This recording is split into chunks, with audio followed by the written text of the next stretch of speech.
maranasan ang kapangyarihan ng kanyang muling pagkabuhay, makibahagi sa kanyang mga paghihirap, maging katulad niya sa kanyang kamatayan.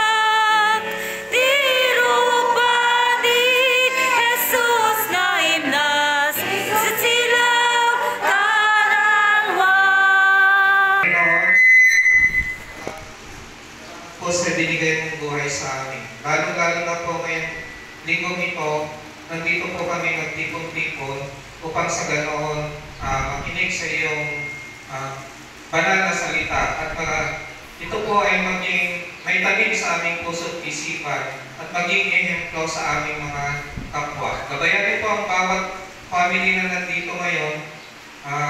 Ikaw po ang maggabay sa kanila. Ganun din po sa mga kasamahan namin hindi nakapunta na sa susunod po, Lord, makasama po namin sila.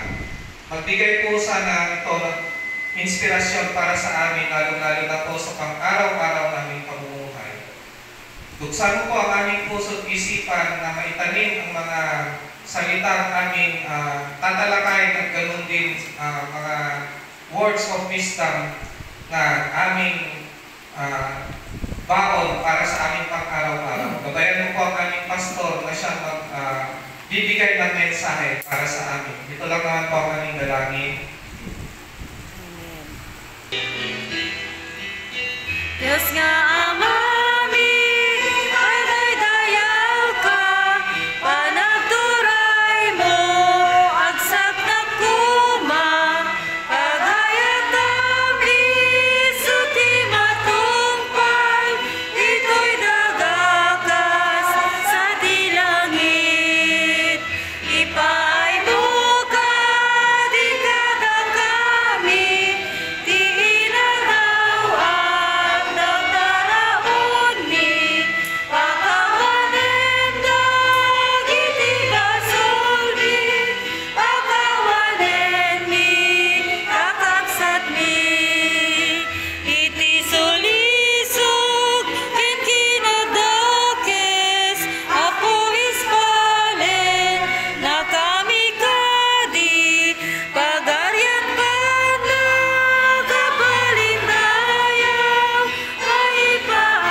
ang kalangitan ay nagpapahayag ng kaluwalhatian ng Diyos at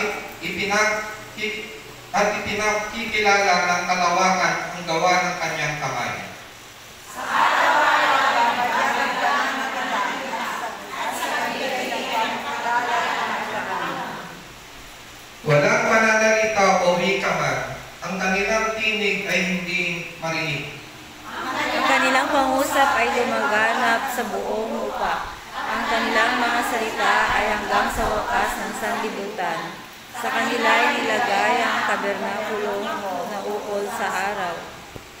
Nagaya ng kasintahang ng lalaki na lumalabas mula sa kanyang silid at nagagalak na gaya ng malakas na tao na tatakbo ng kanyang takbo. Ang kanyang labasan ay mula sa wakas ng mga langit, at ang kanyang ligid ay sa mga wakas niyon, at ay ang bagay na mukukubri sa paligid ng pinagyan. Ang kautusan ng Panginoon ay sakdal na nagsasauli ng kaluluwa.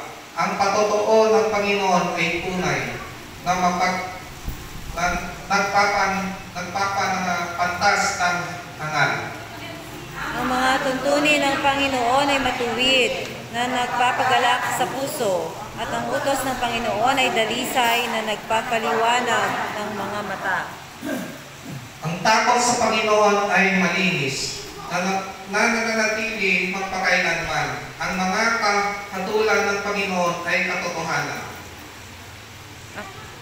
Mga pinipitang higit kaysa ginto, o higit kaysa maraming dalisay na ginto, lalong mainam kaysa pulot, at sa pulot pukyutan. Higit dito ay sa pamamagitan ng mga iyo ay mapagpapaunahan ang iyong lingkod sa paglingat ng mga yaon ay may dakilang gantimpala. Sinong makasisiyasat ng kaniyang mga kamalian? Paliwanagan mo ako sa mga kubling kamalian. Italikod mo rin ang iyong lingkod sa mga kapalanwang sala. Huwag mong papagpatlayin ang mga yaon ng kapangyarihan sa akin. Kung magkakagayoy, magiging matuwid ako at magiging malinis ako sa malaking pagsasalansan. Maging kalugod-lugod nawa ang mga salita ng aking bibig at ang pagbubuhay ng aking puso sa iyong paningin. O Panginoon, ang aking malaking bato, ang aking manunubos.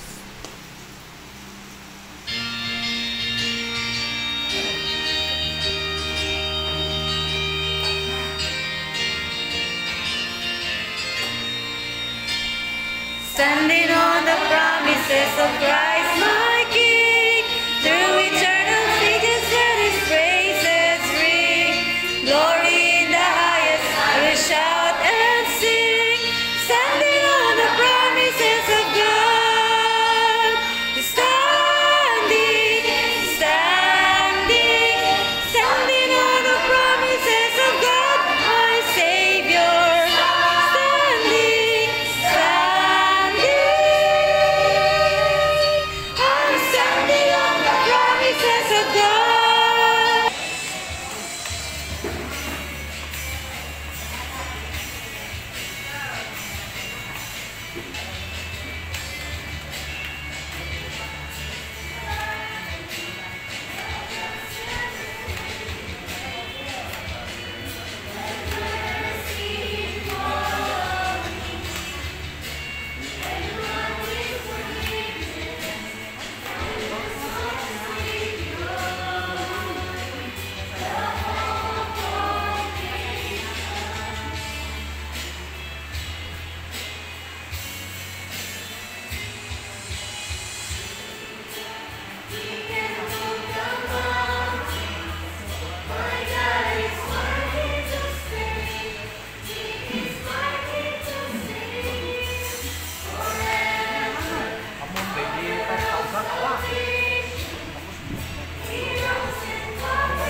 Amang makapagpayan sa lahat. Ito na ipinagkaloob mo ng bawat isa sa atin ang mga narito sa iyo. Ingatan sa